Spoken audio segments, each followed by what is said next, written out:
Oh, yeah, it is. So, you get the idea. Mm-hmm. Then when you get it where it's lined up, then you read the heading the way you're going. If you were going that way, it'd be that way going that way. So 50. I don't know, you'll have to do it. I'm so mean. You know, good learn. Yep. And this will be our true heading. Because yeah, that's not the same as. Well, there's many things we have to put together before we're going to actually get our compass heading. Yeah. So yeah, it is 50. Okay. So true heading. So your true course, Yep. you're going to write it under true course. Okay. Good. 050. Okay. Then just start doing the rest of them. Yeah.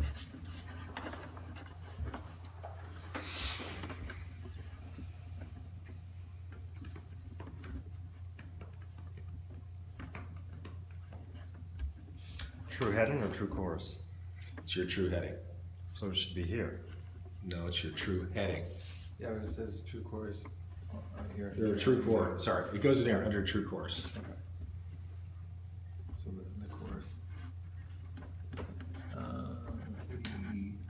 So down to the degree even, so 0.86. It is what it is. Right? Now, can you fly 086? Probably not, but you just want to have the right number. Exactly.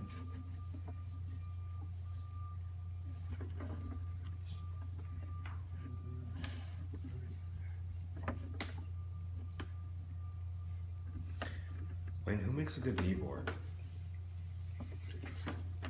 I use one it's called the Ultimate Kneeboard. It's just a little guy I can show you. And the reason being is we don't have a lot of lap room being a helicopter pilot. You know, airplane pilot, you have more room. I was talking to Pat, and he suggested flyboards. This is ridiculous. Now there are ones now. People don't like this is because these are solid and they stick up and you can actually cycle it. You can buy ones that are small like this that have loose rings that lay down more. Oh, Okay, but this is the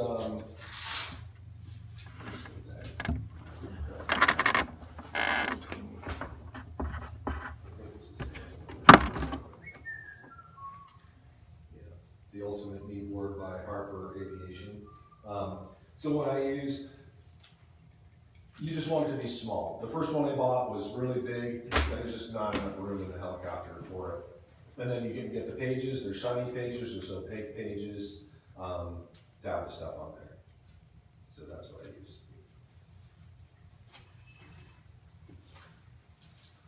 That kneeboard got me through 4 check rides. Cool. True course. Okay. So now as we're going across, what are our altitudes going to be? So in the first leg, what's our altitude going to be? 1400, Why do you say that? because I can't fly at or above 1500 because that's Oakland airspace. And also I want to climb as much as I can before the hill. Okay. So now what I'm going to show you are examples of what I do. It doesn't mean that it's the way, the only way, the best way. Some of the things I do, my flight instructor thought that I was too anal, and it's like stupid. Yeah. So what on this, when I write the altitude, what I write is I have an up arrow and I put 14 because I know I'm climbing. Yeah. And if I'm going to be descending, I'll put a down arrow. Yeah. Not that and my instructor's like, really? You don't know you're freaking climbing when you're out of here? Yeah.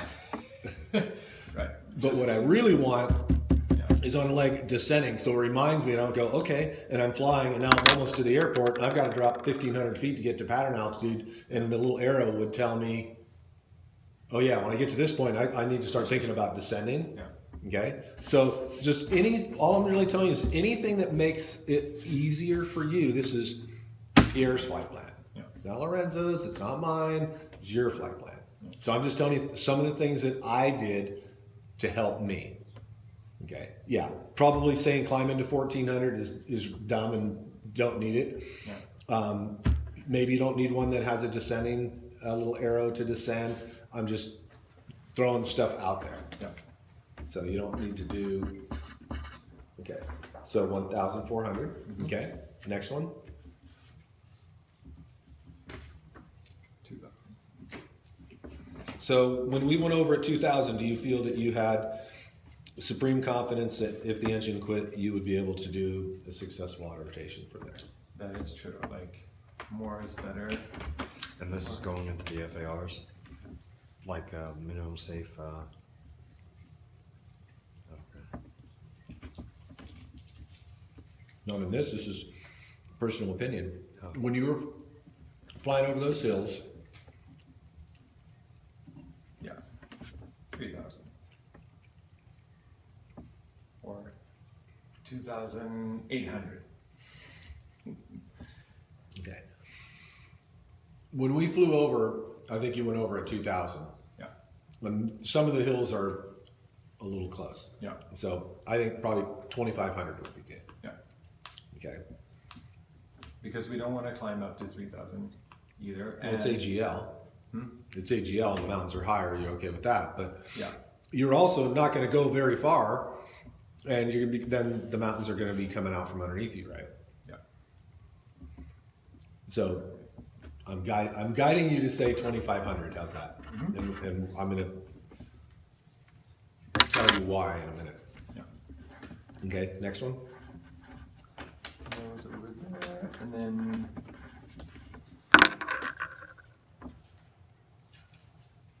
you want me to fly through their airspace, so we should continue in 2,500.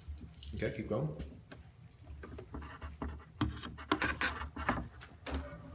And then that. And then here, let's see, we have something at 1,500 there, 1,700.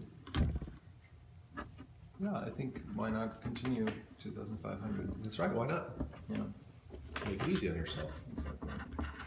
The other reason, when you go through here, they're going to tell you transition approved at or above 2,000. So 2,500, you're still going to be in the airspace, which is my wishes. Yeah, You're going to be a safety above that two. They want you at or above 2,000 because of pattern altitude stuff. yeah, So 2,500 is a good thing. It clears this pass, meets requirement here, clears you that pass. exactly. Okay. Makes it easy. And next one. Easier. The last one. So is that when we get to the point? Because we want to be on the ground. Let's see. So what is the airport elevation of the Tracy Airport?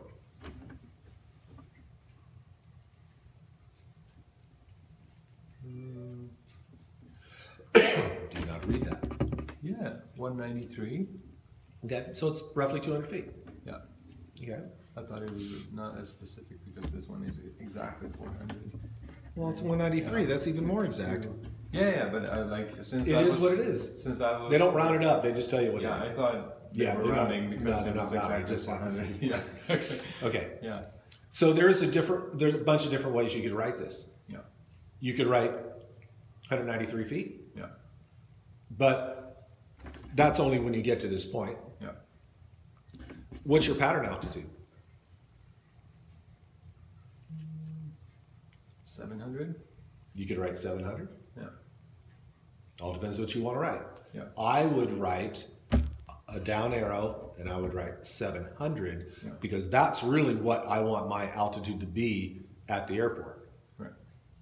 And so that triggers in my mind when I get to that thing, hey, I'm supposed to descend and I want to be at 700 by the time I get at the Tracy Airport. Yeah.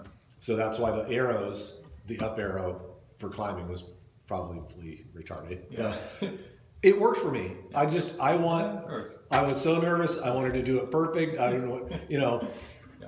Okay. So what are some other things we can figure out here? So as we're going across here, we can't get predicted winds or temperatures right now. So now we're going to talk about what about our true airspeed? Yeah, that's also connected to wind and bunch of other stuff. So until we have the weather, but we can, how do we get true airspeed? So we want to get to true airspeed, but I want you to understand what you need to get to true airspeed. So we're trying to get to true airspeed. Do you want Where do we start? to draw the triangulation thing? The true heading airspeed, true course ground speed, and the wind angle?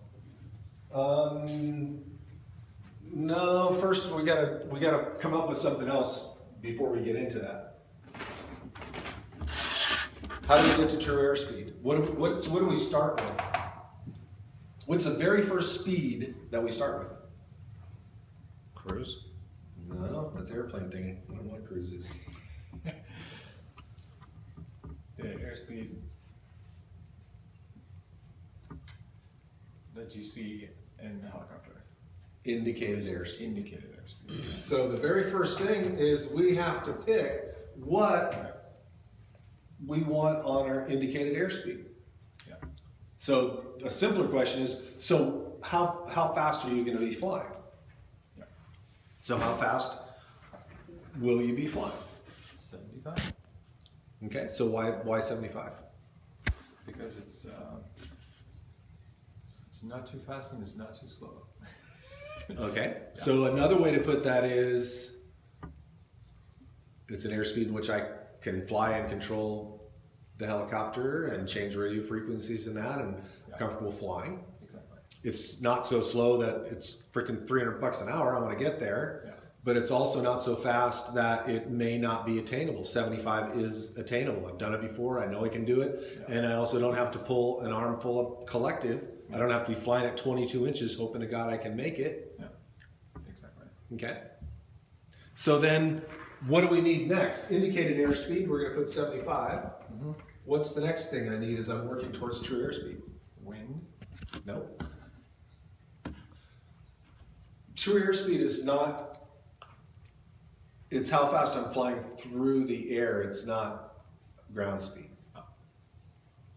So what do I need to know?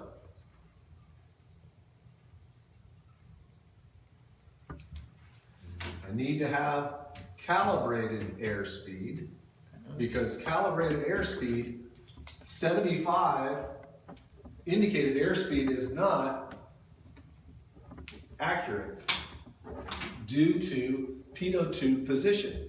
The pitot tube is welded onto the helicopter, Yes. and as we fly faster, the pitot tube goes down. As we slow, it comes back up. At some point, they're both equal. So how would I get that number?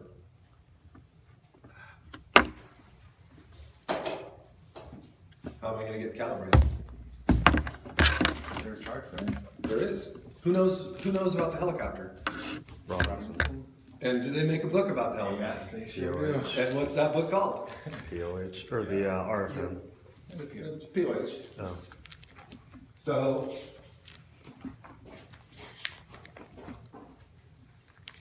Actually, I brought one.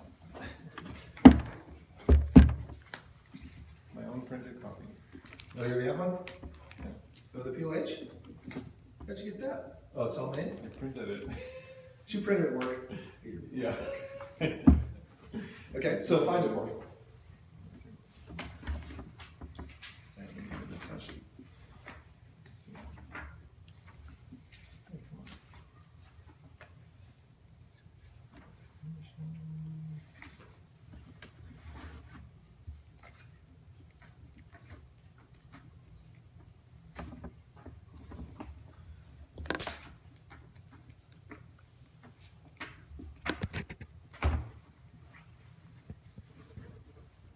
So look at our performance. Do you have the tab yet? Nope. 6, Here. 7, 6. You need to tab it, you'll never get anywhere in that thing.